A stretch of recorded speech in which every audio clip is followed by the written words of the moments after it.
Hi all, ഞാൻ Nahma Basheer, craft ഹോസ്പിറ്റലിലെ consultant സൈക്കോളജിസ്റ്റാണ്. പലർക്കുള്ള കൺഫ്യൂഷനാണ് ഒരാൾ എപ്പോഴാണ് സൈക്കോളജിസ്റ്റിനെ മീറ്റ് ചെയ്യുന്നത് എന്നുള്ളത്.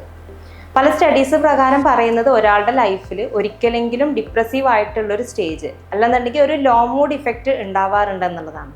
അത്തരത്തിലുള്ളൊരു കണ്ടീഷൻ മീറ്റ് ചെയ്ത് പോയ ഒരാൾ എന്നുള്ള നിലയ്ക്ക് അവർക്കൊരു എക്സ്റ്റേണൽ സപ്പോർട്ട്, ഒരു എക്സ്പേർട്ടൈസ്ഡ് ആയിട്ടുള്ള ഒരു സൈക്കോളജിസ്റ്റിനെ മീറ്റ് ചെയ്യേണ്ടതും അവരിൽ നിന്ന് ഹെൽപ്പ് സീക്കേണ്ടതായിട്ടുണ്ട് എന്നുള്ളതാണ് പറയുന്നത്. ഒരു സൈക്കോളജിസ്റ്റ് അവരുടെ പ്രൊഫഷൻ്റെ ഭാഗത്ത് നിന്ന് ചിന്തിക്കുകയാണെന്നുണ്ടെങ്കിൽ അവർ പലപ്പോഴും ഇമോഷൻസിനെ ഇഗ്നോർ ചെയ്തുകൊണ്ട് അവർക്ക് പല ഡിസിഷൻസ് എടുക്കാനുള്ള സ്കില്ല് ഉണ്ടാവും എന്നുള്ളതാണ്. സോ ഒരു ക്ലയൻറ്റ് അവർക്ക് എന്തെങ്കിലും ഒരു പ്രശ്നം ഉണ്ടാവുമ്പോൾ അതിൽ നിന്ന് അവർക്ക് ഉണ്ടാവുന്ന ഒരു ഇമോഷണൽ ഇൻഫ്ലുവൻസ് പലപ്പോഴും അവർ എടുക്കുന്ന പല ഡിസിഷൻസിനും അല്ലെങ്കിൽ അവരെടുക്കുന്ന പല സൊല്യൂഷൻസിലും ബയാസ്ഡ് ആയി പോകാനുള്ള ചാൻസസ് കൂടുതലാണ്. സോ അതുകൊണ്ട് തന്നെ ക്ലയൻസിന് പലപ്പോഴും എന്തെങ്കിലും തരത്തിലുള്ള പ്രശ്നങ്ങൾ ഉണ്ടാകുമ്പോൾ അവരിങ്ങനെ ഒരു സൈക്കോളജിസ്റ്റിനെ മീറ്റ് ചെയ്യേണ്ട ഒരു അവസ്ഥയിലേക്ക് എത്തുകയാണെന്നുണ്ടെങ്കിൽ അതിൽ നിന്ന് അവർക്ക് പ്രോപ്പറായിട്ടുള്ളൊരു കൗൺസിലിങ്ങും ഗൈഡൻസോടും അതുപോലെ തന്നെ സൈക്കോ തെറാപ്പി നീഡഡ് ആണെന്നുണ്ടെങ്കിൽ അതോടുകൂടിയിട്ട് അവർക്ക് എന്താണ് ഒരു ബെറ്റർമെൻറ്റിലേക്ക് ചൂസ് ചെയ്യാനായിട്ട് പറ്റും.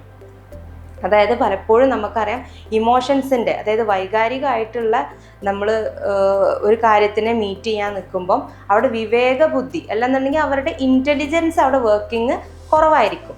സോ ഒരു സൈക്കോളജിസ്റ്റാണ് നിങ്ങൾ ഇതിൽ ഹെൽപ്പ് ചെയ്യുന്നതെന്നുണ്ടെങ്കിൽ പലപ്പോഴും ഇത്തരത്തിലുള്ള ഇമോഷണൽ ആയിട്ടുള്ള ഇൻഫ്ലുവൻസ് ഒഴിവാക്കിക്കൊണ്ട് തന്നെ നല്ല പ്രോപ്പറായിട്ടുള്ളൊരു ബെറ്റർ ആയിട്ടുള്ളൊരു ഡിസിഷനിലേക്ക് നിങ്ങൾക്ക് എത്താനായിട്ട് ഹെൽപ്പ് ചെയ്യുകയാണ് ചെയ്യുക. സോ പൊതുവേ സൈക്കോളജിസ്റ്റുകൾ ചെയ്യാറുള്ളത് എന്താണെന്ന് വെച്ച് കഴിഞ്ഞാൽ ആ ഒരു കൺസൾട്ടേഷൻ സമയത്ത് അവരുടെ ലൈഫ് എക്സ്പീരിയൻസ്, അവരുടെ പ്രീവിയസ് ലൈഫ് എക്സ്പീരിയൻസസും അവരുടെ പ്രോബ്ലംസും അവർ മീറ്റ് ചെയ്തിട്ടുള്ള എല്ലാ രീതിയിലുള്ള ബുദ്ധിമുട്ടുകളും അവരുടെ എല്ലാ കാര്യങ്ങളും അവരുടെ പേഴ്സണാലിറ്റി എന്താണെന്ന് മനസ്സിലാക്കുകയും ഇതിലൂടെ അവരെന്താണ് ഒരു പ്രോപ്പറായിട്ട് ആ ഒരു പ്രശ്നത്തിലേക്ക് പല ആൾട്ടർനേറ്റീവ്സ് ഓഫ് സൊല്യൂഷൻസ് നോട്ട് ചെയ്ത് അതിൽ നിന്നൊരു ബെറ്റർ സൊല്യൂഷൻ അവർ ഈ ഇമോഷൻസിൻ്റെ ഇൻഫ്ലുവൻസ് ഇല്ലാണ്ട് ആ ഒരു ബെറ്റർ സൊല്യൂഷൻ ക്ലയൻറ്റിന് കാണിച്ചു കൊടുത്ത് അത് അവരിലേക്ക് വർക്ക് ചെയ്യിപ്പിക്കാൻ അല്ലെങ്കിൽ ആ ഒരു സ്കില്ല് അവരുടെ ഡെവലപ്പായി കൊടുക്കാനും അത്തരത്തിലുള്ള ബിഹേവിയറൽ മോഡിഫിക്കേഷനൊക്കെ ഹെൽപ്പ് ചെയ്യാണ് പൊതുവെ സൈക്കോളജിസ്റ്റുകൾ ചെയ്യാറുള്ളത്.